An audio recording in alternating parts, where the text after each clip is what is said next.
Hello, my name is Mordred Viking, and I'd like to welcome you to this stream of Victoria 2. I don't think I've actually streamed Victoria before, or at least my streaming profile would suggest that I haven't. I know I've recorded it.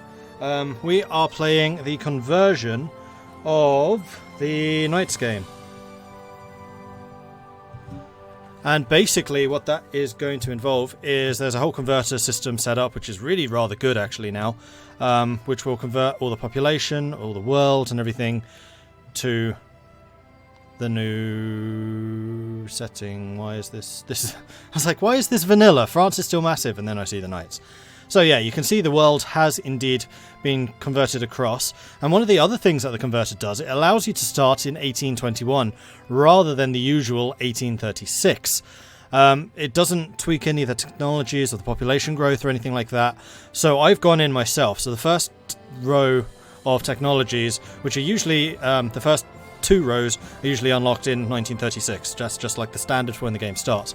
So what I've done instead is the first row will unlock in 1830 to let people who are already behind catch up a little bit, and then 1836 is when the second row unlocks as normal. However, the smaller nations are still pretty weak, pretty slow, so I think that that's still going to keep a pretty decent balance, but it'll give the smaller nations something to do in that interim. I've tested the game, I've let it run quite a bit.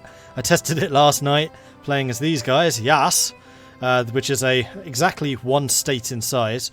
And yeah, I was going to go to bed at 2 AM, thought I'd start a test game. I'll set up then I was like, oh, they probably need a bit of an economy to get going, so I set that up. Oh, they probably need an army just in case they get attacked. Oh, and some allies. Oh, what about if I give them some industry? Next thing I know, it's 7 o'clock in the morning, and I have not had an early night. So, really good fun actually playing as them. But we're going to be playing as the Knights. Of course, we are going to continue with where we were before. We are the fourth greatest power in the world. We are a theocracy because we were still a monastic order when we converted, and the theocracy is the closest that we can get. We are the fourth best in prestige, fourth largest military, and 12th in industry. However, bear in mind that the converter takes a while to rebalance all the economies and things like that. Supply and demand is dynamic in this game, so as those change over time, those numbers will change quite dramatically. In the first 10 years or so will basically be just the world readjusting to the fact that this is not vanilla, which is where like everything's usually balanced to. But the converter does a fantastic job. It gives factories to the nations that are the most industrial. It balances populations. All of the colonies over here have been returned to their main nation. However, there is an event which allows you to give all the colonial nations cores, so there are possible independence wars. So this converter has come a bloody long way. It's really quite impressive. So yeah, let's go ahead and start this, and then we'll talk through the starting position of the Knights, our neighbours, our allies, our enemies, etc, etc, etc. So if you remember, at the end of the EU4 campaign, we had taken over northern Italy, much of the Balkans, Greece, and tiny bit of Turkey. That was mostly to stop the Ottomans getting across, so that we can control the crossing. We took a little bit of North Africa, which is actually where our economic base began. We started out with just the island, so we started here on the island of Rhodes, took over Crete, took over the islands off of Greece, Cyprus. We never did take Malta or Corsica, Sardinia, Balearics, but then we moved to North Africa, and then from North Africa I think we started to attack into Greece itself and then fought off the Ottomans. Then we took over a part of Egypt, and we even got a colony down here in the Congo. So we have a way in during the scramble of Africa, which is going to be quite cool. However, we are not a colonial nation. We do not have any colonies of our own. And that is something that we may wish to rectify, possibly. Other powerful nations are... No, we've gone to third already. So the other great powers are: China is in first place, Castile is second, the Knights are third, France is fourth, England is fifth, Deccan in India is sixth, Hungary is seventh, and then the Ottomans are eighth. Like I said, those will shift over time, so just bear with it as it rebalances everything. One very interesting aspect of being a theocracy, by the way, is usually there's quite a heavy political game going on between the different political parties, and as an absolute monarch you can choose which party you want to have in power depending on how your economy goes. As a theocracy you get one party, which actually in the converter was Liberals, but that made 0 sense for us. So I've changed that to being conservative, especially as our entire country is hugely conservative. So I've changed that to conservative. I couldn't work out how to change the name, so we are the French faction of conservatism, which kind of makes sense because technically we are still primarily French culture, even though most of our provinces are Greek and Italian. Like the aristocracy is still French, as that's how it was in EU4, and we never changed that. So we are going to be conservative, which means we have a protectionist trade policy. That means that we can levy some pretty hefty tariffs once we get our industry up and running. Although that's going to give us a harder time with raw materials. We need to make sure that we have our own raw materials and basically establish an empire to feed our industry. We're an interventionist economics, which means that we cannot start our own factories, but once they have been established, we have a lot of control over exactly how they go. We can close them down, we can choose what to subsidize. We can even invest in what the capitalists are going for. So if a capitalist says, hey, we need a canning factory here in Thrace, I'll be like, that's actually a really good idea, and then I'll invest state funds into making sure that happens. But they are the only ones that can actually establish factories. That's going to be a big important deal, and we may actually become slightly more liberal as we go to more laissez-faire to allow the capitalists to do their thing and basically take over the industrial side. So we're going to be more interested in the diplomacy, conquest, colonialism, and economics. We are pluralist, which is state religions actively promoted but other religions are tolerated, which actually was fairly true. Did we ever go humanist in the end? I can't actually remember what ideas we ended with, but we did not go religious ideas. So yeah, that does actually make sense, because we were hugely tolerant, because we're reformed. That was the other thing. We are hugely tolerant. No, that was Poland. No, we are still Catholic. Never mind. We have residency citizenship. Only people of the primary culture are allowed to vote. And then war policy is jingoistic, which means we are super warlike, which makes sense for a wartime people. Right, so we have a decision that is post-colonialism, which is this bad boy. This is one of the events introduced by the Converter, which basically gives all of the colonies cores on their territory. So if there are independence movements, then those colonies will actually get their cores. It's a huge list. It's a lot more than this, and we are definitely going to be playing that with that. We could go towards military-industrial complex, which would lose us some prestige, which in the beginning would actually be kind of bad. Would make us slower tech for 10 years. Which actually doesn't matter because there's no technologies for the first 10 years. But then we would have cheaper army technology, cheaper industrial technology, but more expensive culture. You know what? I'm okay with this. Yes, we are going to introduce the military-industrial complex. Cooperation between private industrialists and the military on issues of national defence and war policy have led to the development of a particularly important web of connections, personal ties and acquaintances, with just an ever so slight hint of corruption that can be best described as a military-industrial complex. By furthering the goals and the ambitions of these informal networks within our academia, we can boost industrial and military research at the expense of navy and culture. Not having a stronger navy is rather counter to what we are doing, but the industrial and military is, because we are very militaristic at the moment. What cultures do we accept? Okay, well, let's have a look at the population. So we actually start with this rather staggering 42 million. One of the things that the Converter does is it does convert development into population, so our more developed parts of the world will be the areas with the higher population. So the highest population at the moment is Piedmont, Tunisia, Croatia, Lombardia, Dalmatia, Sinai, Emilia, Venetia, Middle Egypt, Aegean, Thrace, Bosnia, Algiers, Lower Egypt, blah blah blah blah blah blah blah, all the way down to Gabon, Zambia, Tripoli, Palestine. Where's what state was Rhodes in? I don't remember how much we developed Rhodes up. It has a population of 233,000, which for an island is pretty good. That is very good for an island. 100% Greek. And it's part of the Aegean Islands. Okay. Aegean Islands, I seem to remember, was actually one of the higher... wasn't it? Yeah, Aegean Islands. It's top 10 in terms of total population. So there you can see, like, Aegean Islands would definitely not be that populous in the standard game.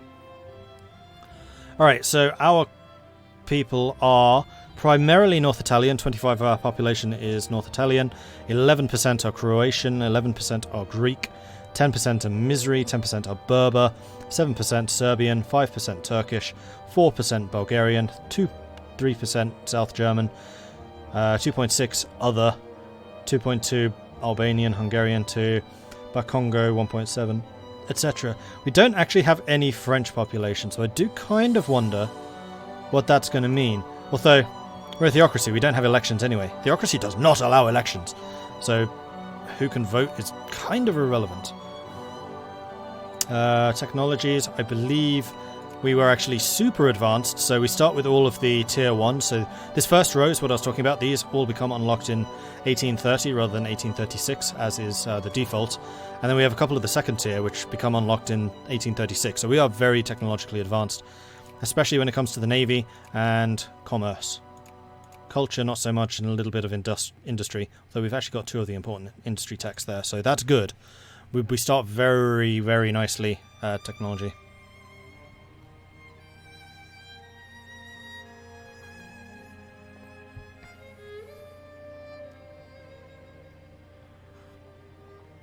France. Hey, since you're French, I claim your lands. Knights? Lol, what? Actually, the French are our ally, and they are super belligerent. I saw the French fighting an awful lot of wars. The Knights were rather more peaceful, but France, man, they go crazy.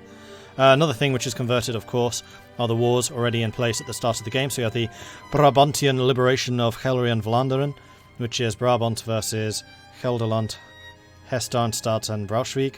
And then the Palatinate liberation of Austrian Baden, which is the Palatinate versus Austria. So those wars will already have kicked off, and there will be a whole bunch more kicking off as well, because cause and claims all remembered. They're all there. Alright, so our military is big, but it could do with being bigger. We have a large amount of mobilized population. We are hugely over our naval limit, so we will need to pare that back a little bit. We have our transports over here in the Congo. We have our battle fleet. I think because we had so many galleys, they're all going to have been converted as frigates. Oh no, we do have a couple of men of war currently hanging out in Savonia. I mean, Venice was traditionally my heavy place, and then I think we're just going to get rid of a couple of these. So we'll get rid of the Ivory Coast fleet once they've docked in one of my places. We'll get rid of the Sevilla fleet, probably, because there's no protecting trade in this. You don't need to do that. The Genoa fleet will keep around. The extra transports will keep around, though the transports I'm going to put in Crete, with its proud naval history. The Venetian navy will keep in Pola, and we'll go ahead and unpause in just a moment. Alright, economics. How's that looking? So currently we're taxing everybody 50%. We have complete control over taxation as a conservative. We can go high or low, doesn't matter. We're earning an awful lot from the poor people, moderate amount from the middle, and actually a fair amount from the rich. I'm going to start off taxing the rich nothing. So if you don't tax the rich, then the capitalists get more money, and then they start investing that money into building factories themselves. That process is automatic so long as they have money. So it's actually a very, very good option to not tax your rich people. Although, let's see what the proportion of rich people... We have 73 capitalists. So basically it's the fat cat 487,000 aristocrats who are not being taxed. Screw that. I'm actually going to tax them relatively heavy. No, I'm not. And what I'm going to do is I'm going to double check where my highest populations are. Piedmont, Tunisia. Actually, I want this to be places where I have the full state. So it's going to be Croatia and Lombardia. So Lombardia would be these guys. I'm going to promote capitalists in Lombardia because we want some more fat cats. And then also in... What's the other one? Croatia. Where we are going to want some capitalists as well. Right, so those two are going to be like the cornerstone of our industry at the moment. I do need to double check to see what resources are produced. So we do get iron in Lombardy. No coal. And then Croatia, we get iron, we get fruit. So we could set up like wine factories in Croatia.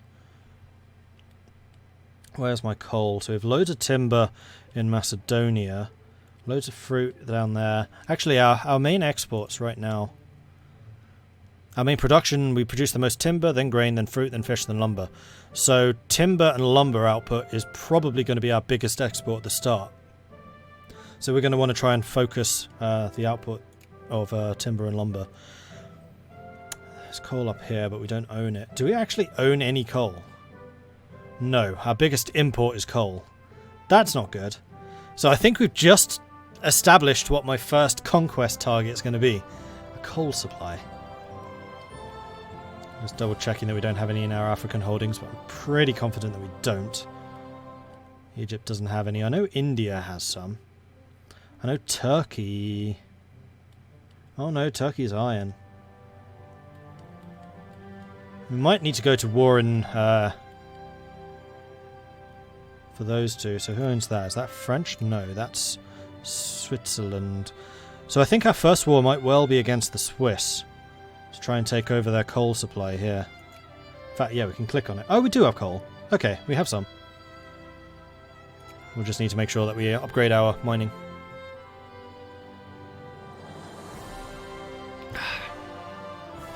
What else do I need to double check?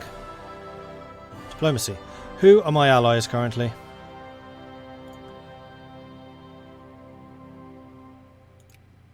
We have no allies? I'm pretty sure that's not true, because I'm sure I'm allied to France. Is that not showing up? Oh, it's under the wars. Alright, so we are allied with Castile, Ethiopia, France, and the Papal States. Ethiopia and the Ottomans are likely to go to war, possibly also Ethiopia, Hejaz, Ethiopia, Persia. Castile is surprisingly strong. I was going to say kind of on the way out, but then if we look at this, Castile is actually the second largest power. They're actually bigger than we are right now. But I'm hoping that we outgrow them industrially. They have a lot of colonies. Okay. Yeah, Ethiopia. Castile has a lot of colonies, so does France. Ethiopia is weaker, but they were my counter to the Ottomans. We don't necessarily need to keep them around. But France, I think it does make sense for us to keep this alliance with France. So I'm going to invest in improving relations with the French and with Castile for the moment. Sure, why not? We do create a rather powerful block around us. And then I think I want to start justifying against you, Switzerland. So Swiss Piedmont, just to finish off the territory that we have. So that's going to be acquire state. That's a lot of infamy if we get caught. We could try and puppet them.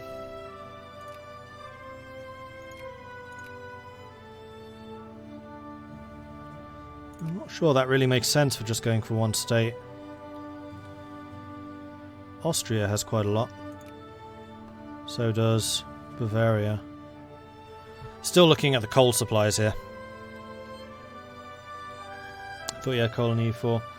Yeah, I do. I just wasn't reading it properly. So all of the red provinces are coal. They're just not very efficient right now. Actually, the best province in the world, it seems. Oh no, there's some up here. So the different colours corresponds to how much coal output they have. We could just go after the Ottomans. I mean, it is kind of our national hobby. There isn't as much coal in Italy as I expected. England, of course, has loads. Germany has a fair amount. Hungary has a lot. Yeah, Hungary is one to watch in terms of industrialization. They tend to go pretty massive. Okay. Spheres. That's the other thing we need to double check. So in fact what we could... better plan. What we could do is try and sphere Switzerland instead, and possibly Austria.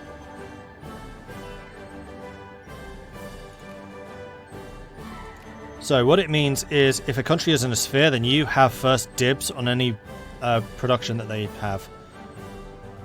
So I think I might go for Bavaria, because they have Regensburg and they have Munich. Both of which with large populations, they both produce coal. So we are going to focus Bavaria quite heavily. I think we're going to focus Austria quite heavily too. And then probably the Swiss.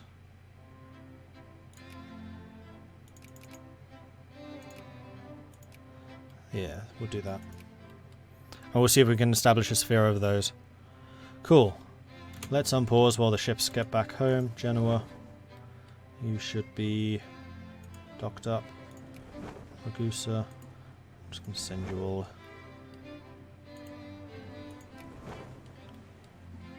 Over here.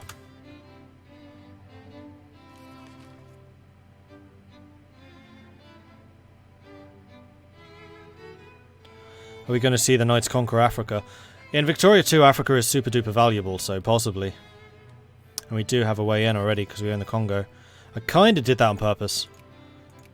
So that we would have that way in. Alright, so have any people started factories? We do actually start with a clothing factory in Provence, which is already earning money. It's starting to get some population. So we could try and encourage craftsmen in Provence. And also our 77 capitalists are saying we need a small arms factory in Venice. That actually sounds like a pretty good idea to me. Okay, we'll keep an eye on that one. We are losing a boatload of money, mostly because of our naval output. We're going to have our army at 50% readiness. And I'm going to leave everything else as is for the time being. I'm also going to tax the middle class a little bit less, because I want the artisans, who are very important at the start of the game, to make me lots of money, and I do not want them going bankrupt. That's actually kind of what sank me as Yas. I had a lot of artisans and they went bankrupt, because I didn't realise that once they go bankrupt, it's a death spiral. Alright, now we're out of money. So, tariffs probably need to go up, so we can earn a bit of cash from that. We're a large empire. We have a lot of produce coming from inside us. This just means it's going to be more expensive to import things. So if we were really heavily reliant on coal, then it would hurt that. Oh. Our top import is tea. Of course it is.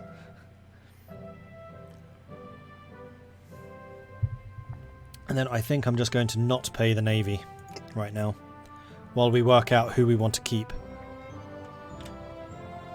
I'm actually just going to go ahead and get rid of these 83 ships. We're still going to be well over our limit. We're 199 of the 74 limit. Okay, and that immediately earns us money. Boom. So being over your force limit is really expensive. Military access from Hungary. So who's Hungary after? Hungary is at war with Hesse-Darmstadt, Kazan, Lüneburg, Nassau, and Prussia. Ooh. So another thing I saw in my test game is Prussia actually formed Germany. So the country forming events still exist. And England formed Great Britain as well. Oh, sorry, the UK in this. Yeah, I'll give you access.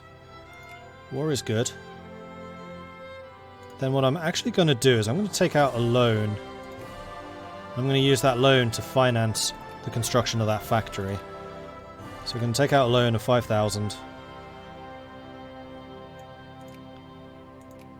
And we will use it to finance this. So we're doing state investment to get that. Boom. You are frigates. Disband you. I think I'm going to get rid of one of my transport fleets. We don't need that many. Okay, now we're down to 82, so we need to get rid of just a couple more. Those are Ottoman, not mine. So those.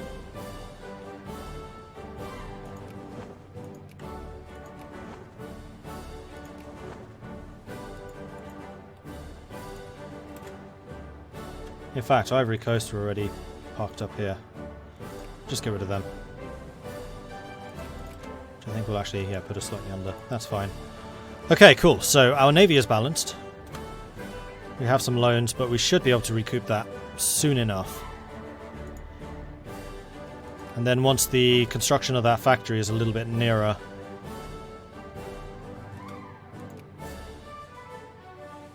we will start to promote work in Venice. You guys have paid more than enough. What are you waiting for?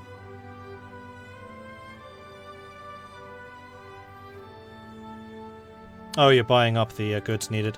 So, another very important aspect to Victoria is your total country status. So currently we are 3rd overall. That means that we get dibs on any raw materials and goods and anything in the world market after the Chinese have taken their share and after Castile has taken their share. So being high up in terms of how your country rating is extremely important if you want to do things like industrialize, especially early on, because the number of goods, particularly machine parts, is going to be extremely limited. Look how that price is just spiking straight away. And that's only going to go higher. Much, much higher. Machine goods are expensive, are important. Cement is important. And what's the other one? Timber? For the arms factory, yeah, timber. Oh, is this steel? Not. Oh no, that's railroads. Yeah, so it's cement, it's iron, and it's machine parts. So at the moment, because of the state of technology, I don't think anyone can actually make machine parts. They can only be produced... Oh no, we could. Allows machine parts factory. So we need one of our industrialists to go, you know what would be a great idea? Being one of the few people to actually have access to that, we probably should do that. Alright, we can repay a couple of loans. Austria wants access. I will give you access. Make you like me a bit more. Yeah, I know I could increase taxes on the poor. I really don't want to do it in the middle because I want to make sure the artisans have enough money to run their businesses, especially early on when we rely on artisans. After factories become more widespread, I won't care as much. Songhai wants an alliance. What can you do for me? Not a whole lot. So nah. Access from... Ooh, the Swiss are at war with somebody. The Swiss are at war with Austria. Interesting.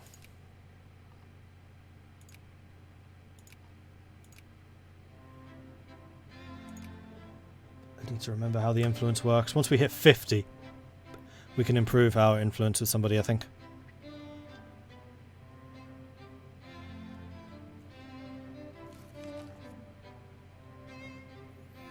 Okay, so there's a good amount of craftsmen becoming available, especially in Venice. That is really good. They've obviously seen the fact that we have this arms factory coming up, and people are getting ready to work in it. And all of the wars at the start of the game are going to hold us in great stead, and we will become the arms factory of the world. The Dutch liberation of Cannonbronum, East Horseland, so the Dutch are expanding their colonies. Palatinate liberation of Austrian Baden. Hungarian liberation of Prussian Schlesien. That's a big one. In fact, Prussia has the advantage at the moment. Swiss liberation of East Switzerland. Then the Kanzani liberation of Hungary, Lushansk. So Hungary's actually at war on two different sides. Against Kazan. Kazan's pretty big too. So, ooh, that's not good for Hungary. They're at war against the Prussians and Kazan. And yeah, they are being punished for it. All of this has been occupied already. Alliance with Urbino.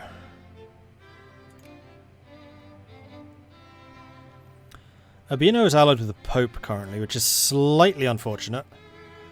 Because you are the one province not owned by my ally that I would kind of like to take. Hey, Cold Rage. And yes, I think I'm going to charge these guys rather more tax. They are, after all, exist to be taxed. And we're going to reduce tariffs so that our industrialists can work on industrializing. So no, Urbino I'm not going to. Brabant, definitely not. Okay, so we can increase the sphere strength in Austria. Increase opinion, so they are now cordial. And once they are friendly, you can sphere them. So Switzerland, increase opinion. And Bavaria, increase opinion. We don't seem to have a lot of rivals. Oh no, Hungary. Hungary and Austria. So maybe I should have used that opinion to decrease their strength there. Oh well. Right, we are making tons of money, so we can definitely repay those loans. I think I might start spending it on just boosting these guys. We're just going to make sure that they can get their projects ahead. Croatia. I wanted factories here, so yes, we will be investing 5,000 in Croatia. And we've got 600 investors already, rather than 77. Dig deep and dig greedy, always.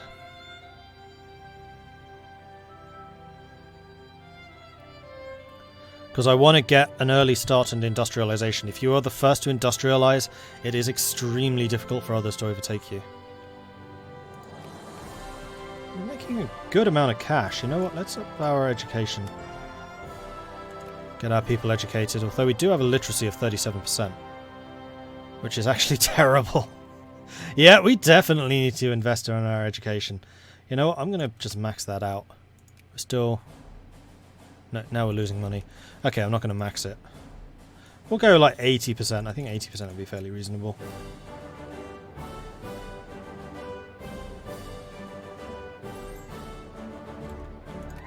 Alliance with Hejaz. Hejaz does give us another guy to go after the Ottomans.